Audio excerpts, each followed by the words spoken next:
Many people know that you can use SSH to run command line programs on a remote Linux device. But did you know that you can use it to run GUI programs too? Linux has network transparent graphics. This means that you can run graphics from a remote machine on a local machine. X11 forwarding is the name of the feature that allows this magic. We're on a x86 machine running Ubuntu 20.04. This is an older machine, an iCore i3. It does not have a real graphics card in it or much memory. You do not have to have a lot of resources to get this to work. We are connecting to a Jetson Nano running Jetson Linux. Let's connect to the Jetson. The -X flag enables X11 forwarding.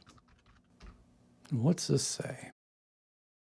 The authenticity of the host can't be established. Are you sure you want to continue connecting? Yes, please.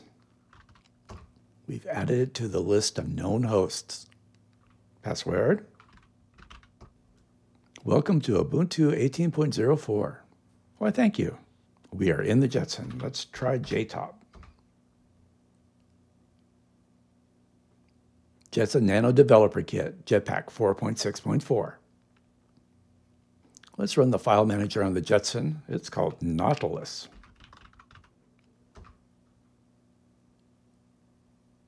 Here's the projects that we worked on last.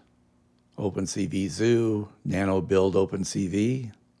Let's take a look inside there. Let's take a look at the README file. This caused gedit to work with the file. Let's take a look at something else. Let's try a browser on the Jetson. It's not instantaneous. It takes about 6 seconds to load. Let's go over to our favorite website, jetsonhacks.com. That seems to work pretty well. Let's open up this article here.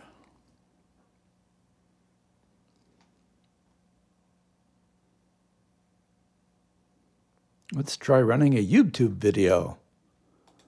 There's no sound. X11 is for graphics only. And that appears to work also. Let's take a look at the camera. I have a cheat sheet here. We'll copy over this pipeline.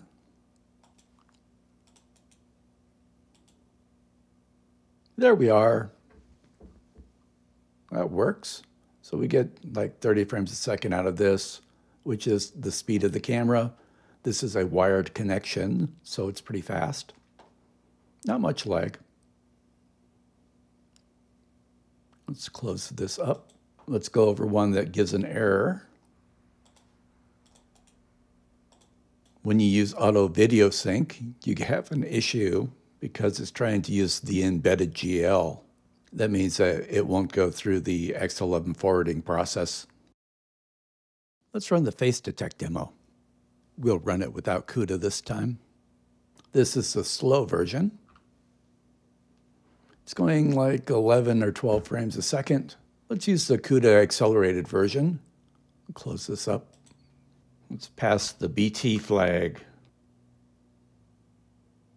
There we go.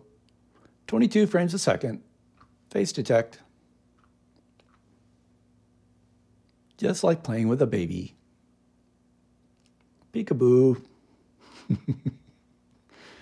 Oh, I have to cut that part. Okay, fine. Let's close this up. We can open multiple SSH sessions into the Jetson. New window. We're back on the host. We need to log into the Jetson. Let's run JTOP over here. When we run the camera-only pipeline, let's see how much GPU is being used.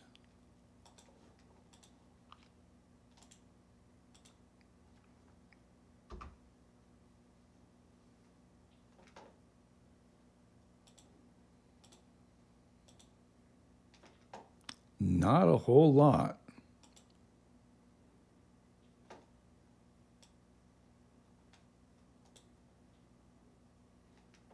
A little bit of CPU.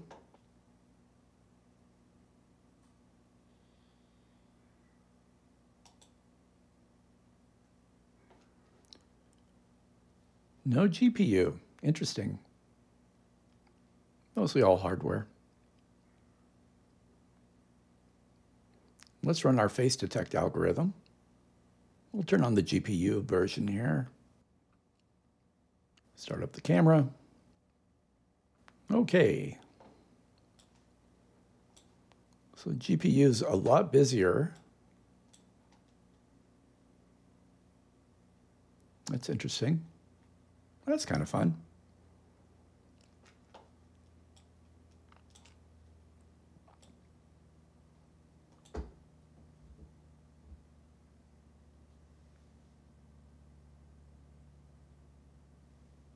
Let's turn off the GPU version. Let's try it without the GPU. Get rid of this flag. And just as we expect, no GPU usage. And it slows down like a little pig dog. 10 or 11 frames a second, which is what we expect.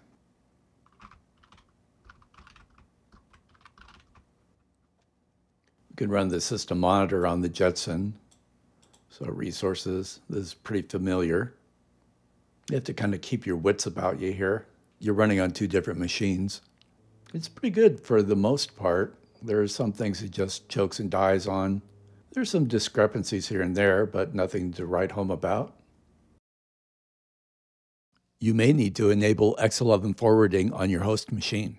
Open up the config file. It's in a system area. We need to use sudo. This is a configuration file for the SSH daemon. Let's look for X11. We need to set the X11 forwarding flag to yes. Sometimes this may be commented out, set to no, or missing entirely. Set it to look like this. Make sure to save the file. Then we can close this up.